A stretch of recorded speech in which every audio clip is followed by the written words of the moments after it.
Hello everybody, what's going on? Jerome here, and I have for you guys our special mission number 1 now. It is a new upgrade that they implemented in the Bloons Tower Defense series, and I personally like it a lot. Now, before I explain what exactly it is, let me just start off, because I want to get this video going, telling you guys where to put the first tower. Place your Monkey Buccaneer as far upstream as you can. Now, this is not only just me doing it, I'll also be able to guide you guys through it. If you follow exactly what I do, you should have no problem at all beating this. I already did beat it myself, as you guys could tell. I had the little ribbon there that's like the check mark, whatever it was, that said I had beaten it, so you guys can trust my word on this one. I know exactly what I'm doing, and if you follow this, you will be fine in beating it. Now, with that in mind, I'm so glad that they finally upgraded this and they added in a new type of special mission type thing. They're always upgrading this game, and what the special missions are basically just these types of challenges that they give you. The second one is really easy, and it's actually very short. I beat it in 45 seconds and actually made a video of it, and that was only my second try. My first try I had beaten it completely, and then I'm like, wow, was it really that easy? So I decided to film it, throw it online, and that one's already been online for a while. And this one takes a little bit longer, and it's a little more challenging, which is why I'm surprised they made this one number 1 and the other one number 2, but I personally gained the most from playing this one. I learned a lot, and I'll explain as I go on what it is exactly that I learned. But so basically, now onto the actual challenge. What the challenge is that at any given time, you may only have 5 towers set up on the field. You can destroy a tower and build another one, that's fine, but only 5 at a consistent time. Your super monkeys or special abilities don't work except for the special agents that are, except for the special agents that take up a tower space. But once again, they will count as one of your 5 towers, so keep that in mind. And I know I said special abilities, I meant to say special agents. Your special abilities work just fine, trust me. And the only other difference is the road spikes and the pineapples. Sorry about that, guys. So now we're going on right now, and we're doing pretty good for ourselves. We're on round 11, and if you notice really quickly, we only have 1 tower. Almost no trouble at all there, and we should be able to keep going on as pretty much perfectly fine, to be completely honest with you guys. But literally, there's no struggle whatsoever from this, and that's one thing to keep in mind is I can get you guys through this. Hopefully, if everything goes according to plan, exactly as it did last time, with no damage at all, with no balloons getting through. Although sometimes it does get a little close and a little bit risky, and sometimes it does happen, you know what I mean? I've done this twice already, and the second time I did it, I did lose balloons. The first time, I didn't, so I don't know.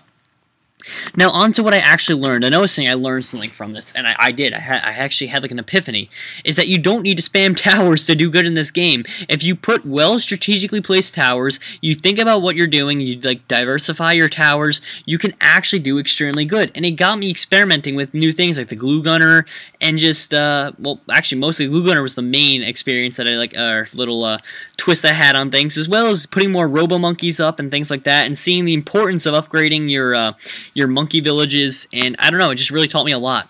So I did something a little different than most people do. I built 4 offensive towers and a monkey village. Most people would think, okay, just go for the all offense, you only have 5 towers. No, it's not worth it. Now, after that, so if you followed exactly, round 16 is when you should be able to get your destroyer ship, and now he will help you sail through extremely easily, and also help you gain a surplus. Now, as time goes on, the reason why you like him here is because your second upgrade on your right is your crow's nest ability. The crow's nest will allow you to hit out any camo balloons, and obviously that'll be your best friend on camo rounds.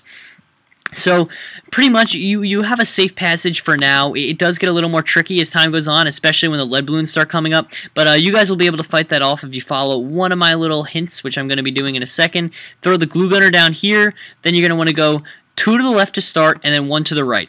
And then you're going to want to focus him on strong, and what that'll do is, that'll focus on the strongest balloon at hand, or the lead balloon, and the left ability, which is the corrosive damage, will actually burn through the lead layer. So you can pretty much hit those balloons without any, how do I put this? You can hit those balloons without, like, having them deflected like the arrows are, and you can actually break through the lead balloon, no trouble at all, and your destroyer will be able to do the rest. As well as the fact that just the glue itself, being you put it on to last even longer on him, plus the corrosive, it'll actually kill a lot more balloons than you'd think. And the next upgrade we're going to get is even better. It actually is on the right, shoots out, hits 6 balloons at any given time. It's pretty amazing. Sorry about that. Now, one thing you guys might not know, especially because, I mean, I didn't know it until I actually used the glue gunner a lot more, is that as a layer is popped on the balloon, the glue, if you have the right upgrade, it's the second one on the left, the first one on the left, sorry, second one's corrosive. The first upgrade on the left will make it soak through the layers. So as it pops one balloon and it's like escaping, it'll just keep popping the layers. So here we go, guys. This is your first sight at how much damage you can do to lead balloons. See, look at that. It pops them immediately, your destroyer does the rest. I just slowed it down there so you guys could see, and you're perfectly fine once again. Even if they bunch them all together, you're hitting 6 targets at once, which is just a little bit insane. So now we have this going on right here. A lot of glue gunner damage. We're doing pretty much fine. No need to really panic or anything like that. They sometimes will make it pretty far around, but they will never like come close to scoring, at least not at this point in the game. Maybe a little bit later, but for now you are perfectly fine. And if you're wondering what you guys are supposed to be doing at this point in time, is basically just focusing on getting through all your troops, and eventually things will get a little bit hectic. So what you're going to want to do, and I can just start that off now, because I mean, it eventually is going to be very soon. I mean, not like extremely soon, but it's close enough that we can start building it. You're going to need to start building a second destroyer on the left side here, because he'll be able to hit any units that are trying to run away from you or like get past your first destroyer, and just hit an area of the map that no other unit is going to be able to hit. And if you follow my strategy exactly, no unit is going to be able to hit over there except for this one. So you want to make sure he's powerful and upgraded, and you want to take full advantage of that, because that will make the difference for you. And it really is very good. It's probably one of the best like upgrades you can probably or towers at least you can put in there for strategically speaking at least. And we're almost there. Now we have this, so watch. You ready? He cleans up house right there, and it also helps make the rounds go a little bit quicker, which is nice. I like that a lot, to be honest with you guys. So that's always really cool.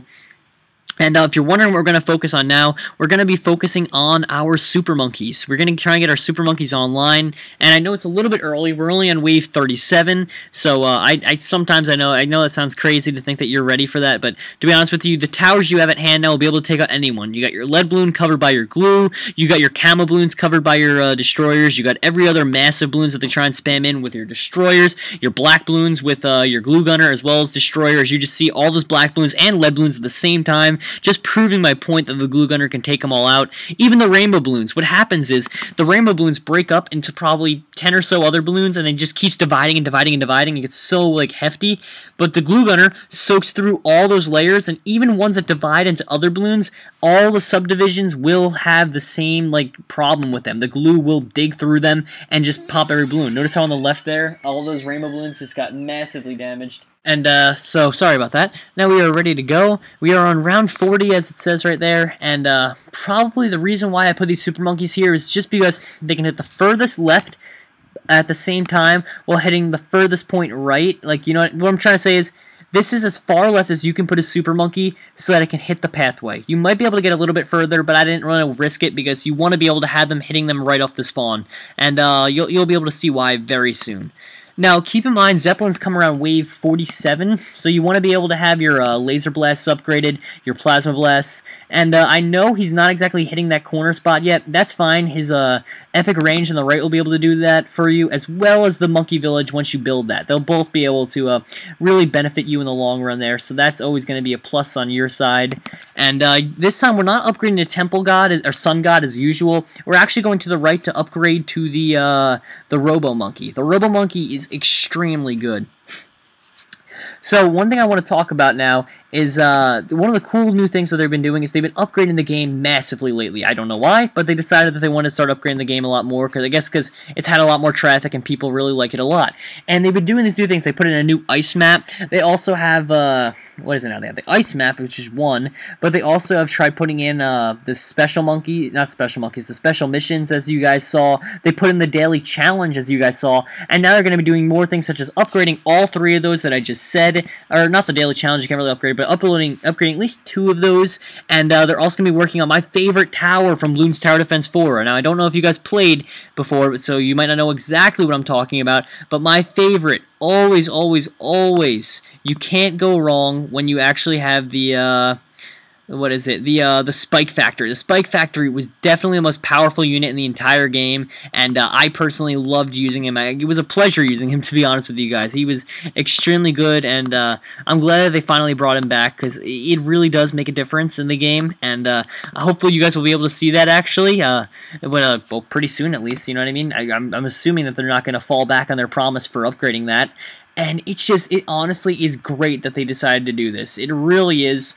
And the main reason is because what those do is they'll just spam out spike units like you've never seen before, so that you can put them at the end of a track, and by the time your enemies get there, there'll already be, say, like 20 or 30 spikes there from a single tower. And if you put like 10 of them in a line, you can just produce hundreds of spike traps at the end of a mission, or you can put them at the beginning too. I personally just like to put them at the end, and you can take massive advantage of that, which is just, it's really is great. So now if you're wondering why I upgraded to the right, is because a lot of the times the main problem is you will die at the hands of the camo balloons when they come in. So it's best to have the super monkey being able to hit them. And how do you do that? Well, you upgrade your little bit tower right here, your monkey village, and that really will help you out a lot in the long run. And so now you want to focus this guy on strong, because pretty soon he's going to be replacing your glue gunner as your main fighter of the lead balloons. I know it's a little bit risky, but trust me, it's well worth it, and you will be able to fight them off, especially with the 2 laser robo monkeys you have. And if that's not enough for you, you can always destroy this destroyer here and implement a full-on right strategy where you upgrade him to the right pathway on his tree, and that'll give him like a really powerful cannon, things like that, and you'll be able to fight off the lead balloons from a distance. And he will actually get the job done. I've done that way before. Both of them work perfectly fine. Now, as you see here, there's a lot of camo balloons, things like that, which is why you want to be able to have that upgrade on your side, and being able to have your Robo Monkey hit him will just definitely make it a lot easier for you. So we're kind of ahead of our time now, as you can tell. We're not really facing much threat because the Robo Monkey will destroy pretty much everyone, as well as the fact that this monkey village here is just making it not that much easier for them, because it's really making me pack more of a punch.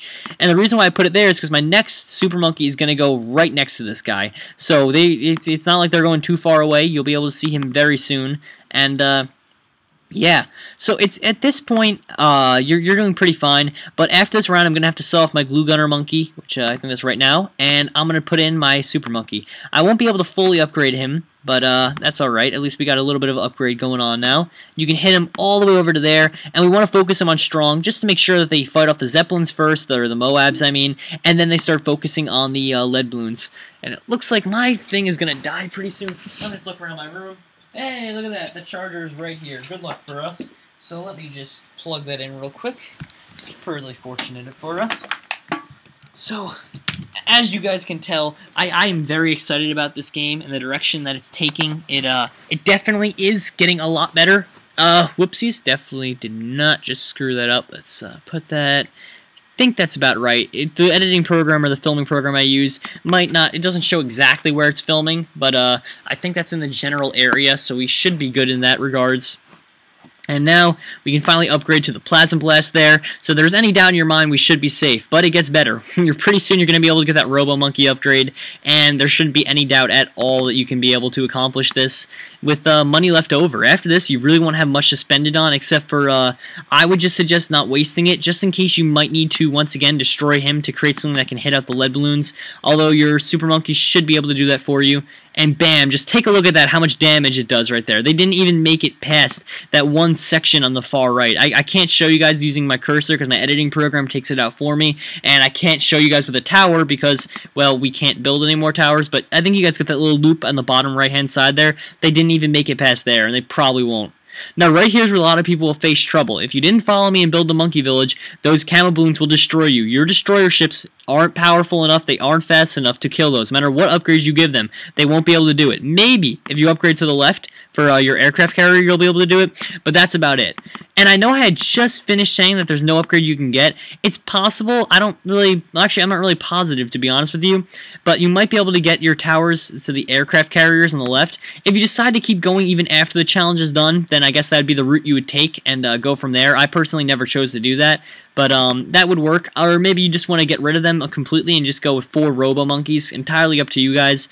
That one, I'm not going to really put myself in the middle of that one, but Regardless, we are on the round 65 of 65, and we are perfectly fine. So really, guys, I'm glad that they put this in. It taught me that you don't have to spam towers. You can really strategically place them, place the right type of tower, just kind of diversify your towers, and you will do perfectly fine and be able to make it through. So I don't know about you guys, but I definitely learned a lot from this challenge, and there you go. We beat the first special mission. So thank you all for watching, and I hope you guys have a good night.